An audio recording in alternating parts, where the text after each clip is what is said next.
The way Lakers fine-tuning against the Suns. Chris Paul sitting this one out with ankle soreness. His teammate Devin Booker took charge, got the team off to a hot start. Booker had 15 points on 5 of 6 shooting in that first quarter. He definitely set the tone.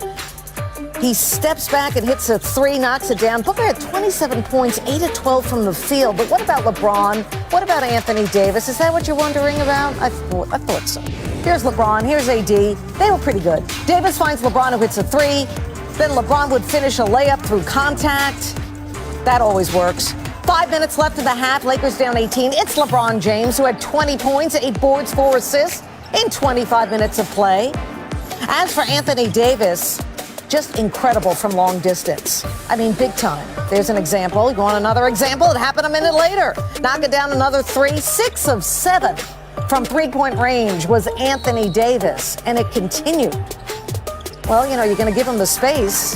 He'll take advantage. Anthony Davis had 35 points, 11 of 16 from the field overall in this one. And I think they're ready for the regular season, don't you? They took out the Suns. It was close, but you won't remember the score, but I'll tell you anyway, 114-113.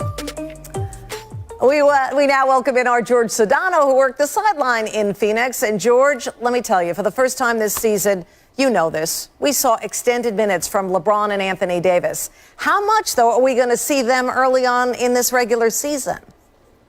You know, Linda, it's interesting because LeBron on The Shop on HBO, his show there, was joking with Barack Obama, the former president, about how he may cherry pick the beginning of the season. And look, I do think there's something to be said about the quick turnaround, 71 days from their last finals game to their first regular season game. So I could see where LeBron and Anthony Davis are going to play limited minutes. Now, good luck trying to get LeBron to do that, but I do think it's in their best interest. And the Lakers are so deep. Marcus Gasol is an addition. Dennis Schroeder, Montrezl Harrell, Wesley Matthews, and of course the young guys like Kyle Kuzma and Talen Horton-Tucker have been playing fantastic for them this preseason. They're a deep team, Linda. They can legitimately go 11.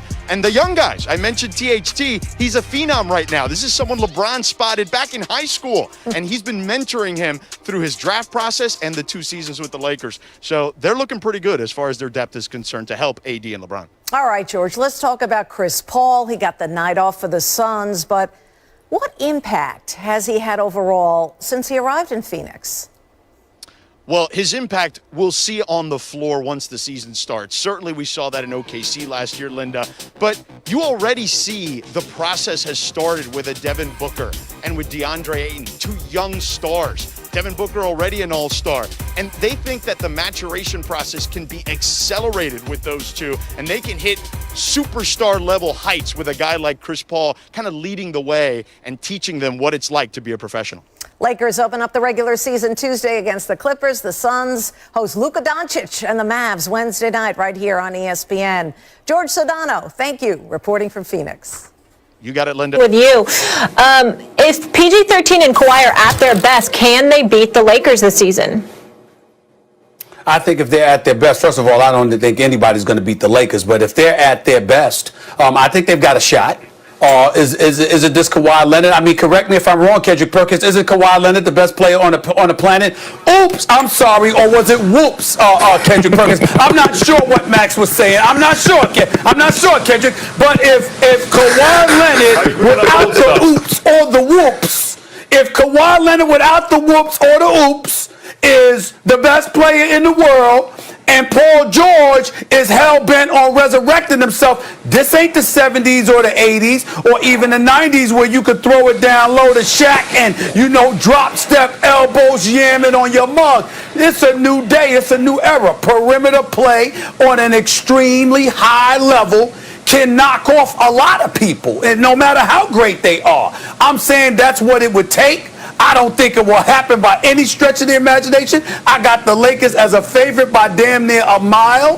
But if the best of PG and the best of Kawhi showed up, it could be very, very interesting.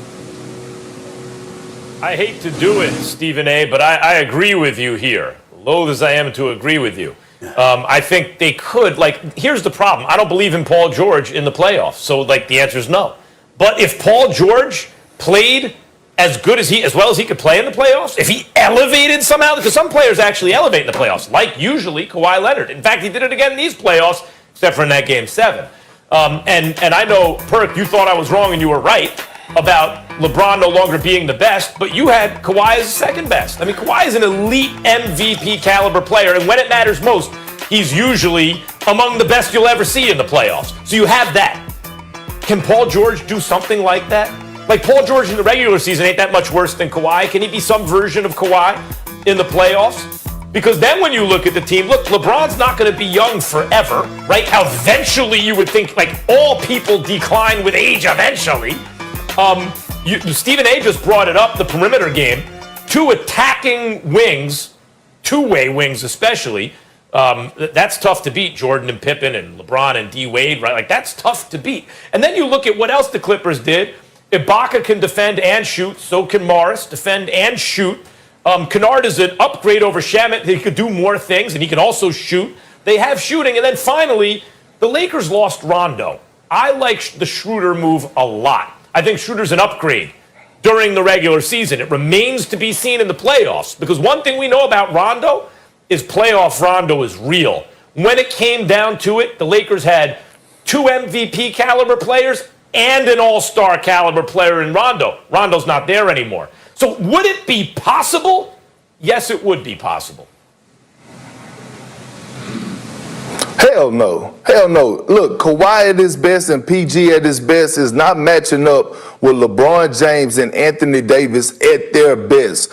And Stephen, I heard you go to the point when you was talking about how it's a perimeter league now where it's guard play and wings. Well, look, it's Anthony Davis. He is a Shaquille O'Neal. He is a Kevin Garnett. He is a generational talent, something that we've never seen before. And the worst thing that could have happened to the NBA, not just the Clippers, but the entire NBA, is that AD got to test the waters and went all the way to win a championship. Meaning he went through the highs and the lows of being battle tested and testing those waters. So when you look at what Anthony Davis was doing in the playoffs, what he did to Portland, what he did to Houston, what he did to Denver, he killed those bigs in the low post. He took them outside. He did everything he wanted to do. At his best, at Anthony Davis' best, he is arguably the best player in the league and could possibly be an MVP candidate for the next 5 years. And by the way, this is a guy just hitting his prime at 27 years old. So, no, I'm looking at Anthony Davis, and he's the common denominator in this whole argument. He is the best in the league for us being able to use his skill set at that height, being able to defend 1 through 5s on the defensive end, and he is the one that separates the two between the Lakers and the Clippers. Well, KP, it's something important that I want you to recognize here. First of all, the question was PG and Kawhi's best game.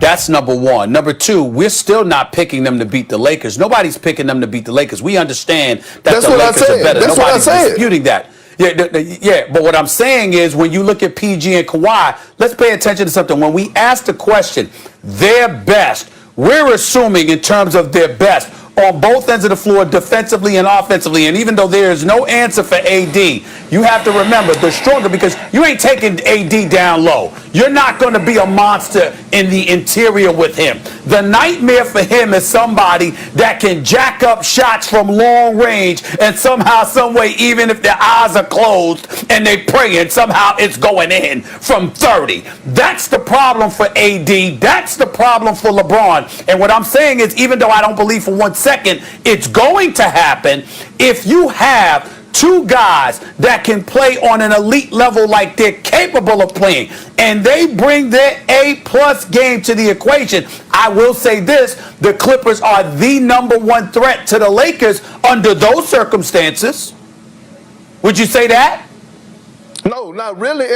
No, I would not say that, because for the simple fact that, Stephen A., you go back to the first series that the Lakers played the Portland Trail Blazers in Game 1.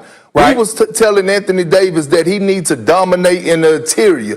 Game 2, he did just that. And he carried it on. Even in the Rocket series, he was dominating in the paint, getting dunk after dunk, setting up shop on the low block. And that's what I'm saying. AD at his best is better than a Paul George at his best. Now, you could say Kawhi I know that. at their best maybe wash each other out. And then what I'm saying is, on top of that, the Lakers have the better roster. How do you win the championship and you go and upgrade more than the Los Angeles Clippers, who didn't even meet that goal?